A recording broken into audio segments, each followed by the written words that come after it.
half a mile from hell. One by one, the gravel rocks were kicked up off the road. He was half, maybe 3/4 of a mile from the house. He felt something fall out of his pocket, but he didn't care. All that he cared about was getting away. Away from that thing. It was hopeless, though, and he knew this. No matter what happened, it would get him.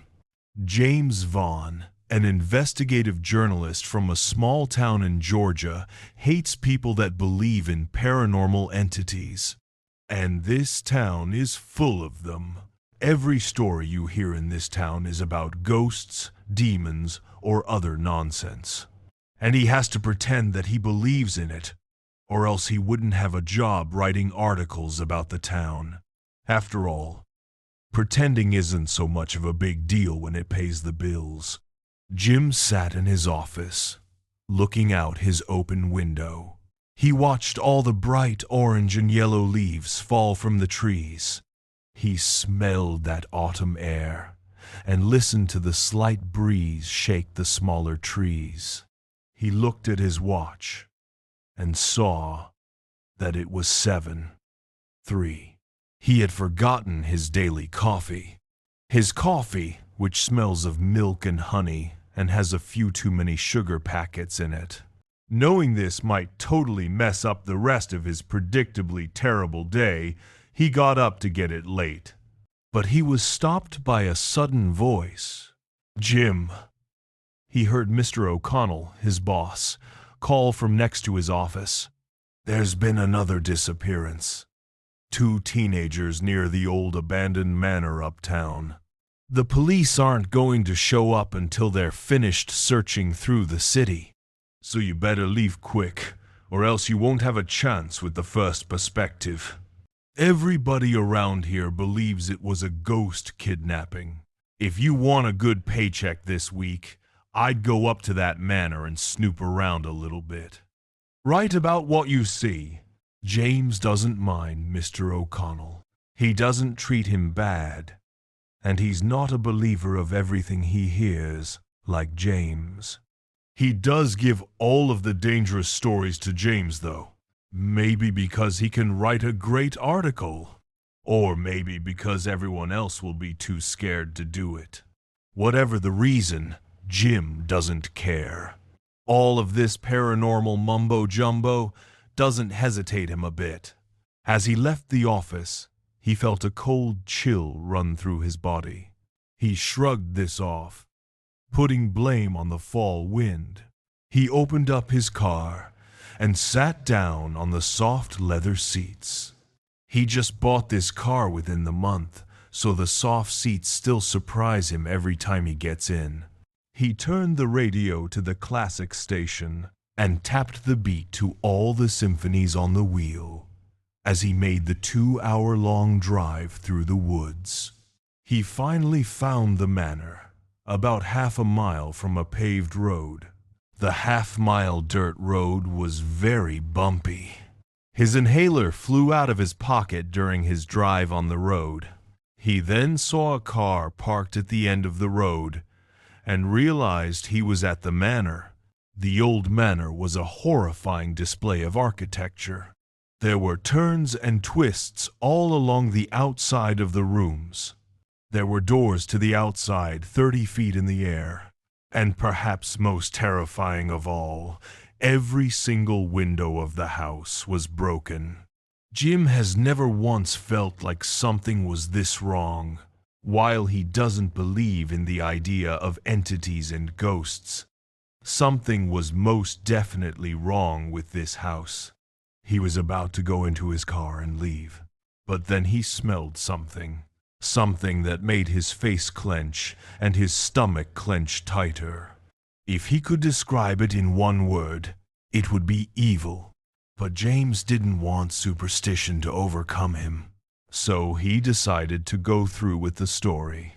The front door was locked, unsurprisingly, so he climbed through the crater that was once a window. The smell was even stronger in here. He raised his shirt over his nose, but to no avail. The inside of the house was even worse than the outside.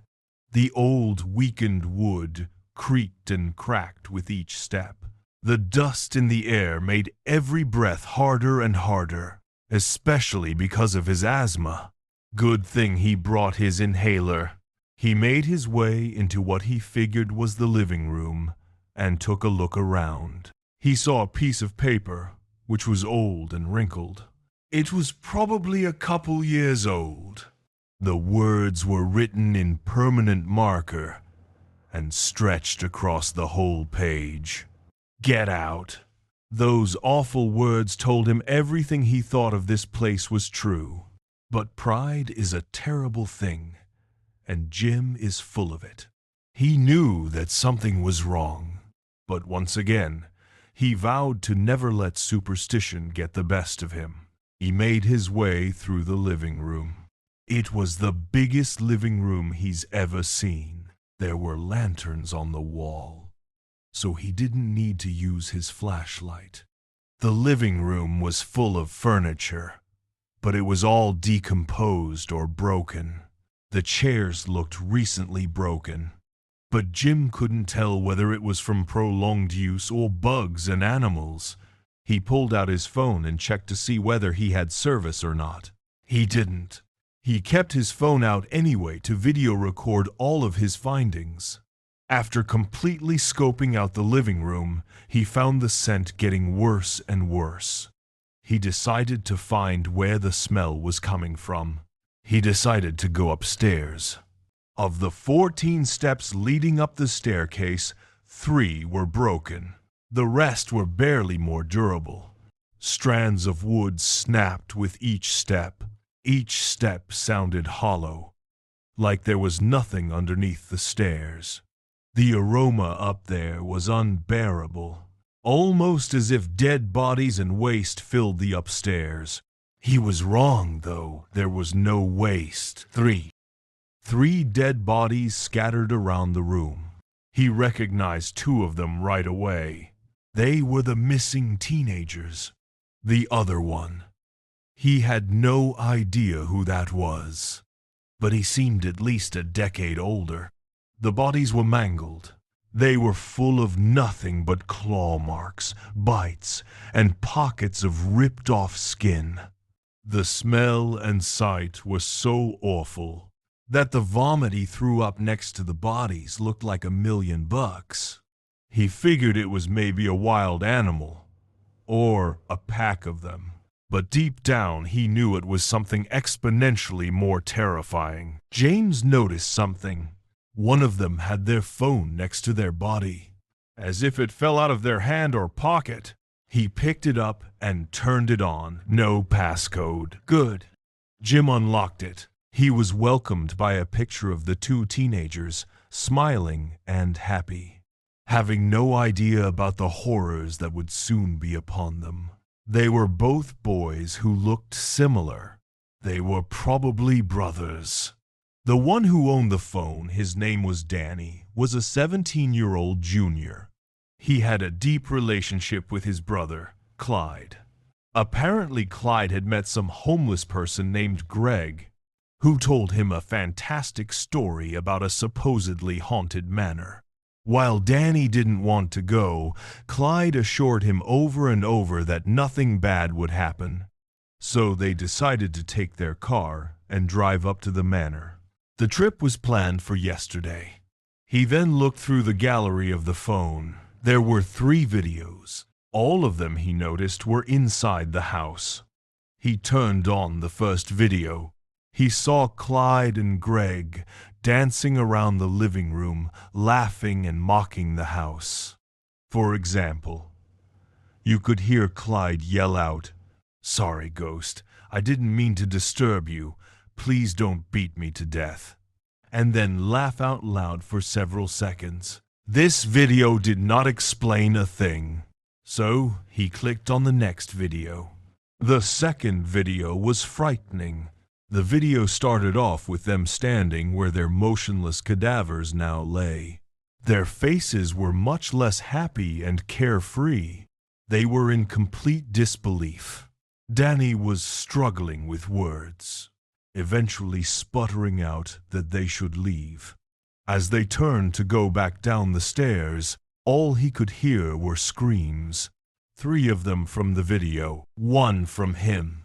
As the video was ending, he saw a creature.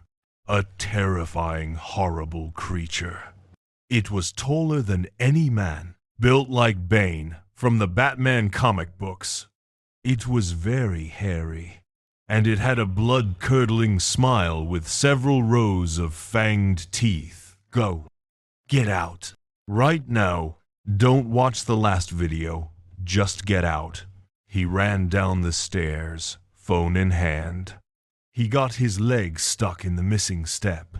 As his leg fell through the step, the phone bounced out, and the video started playing. Screams were blaring out from the phone, and a loud growl. The video was only about 15 seconds. It ended with a bloody Danny yelling, "If you are in this house, get the F." And then you could hear a dead body and phone smacking off the floor. Somehow having the stop button being pressed on the way down. As the phone went to the ground, he could once again see the thing. This time it was attacking Clyde with one hand and biting, and strangling Greg with his other massive hand. He pried his leg out of the gaping hole, not caring that it was heavily bruised and bleeding. He carefully walked down the rest of the stairs, and heard a low snarl. James froze, terrifyingly knowing what was happening.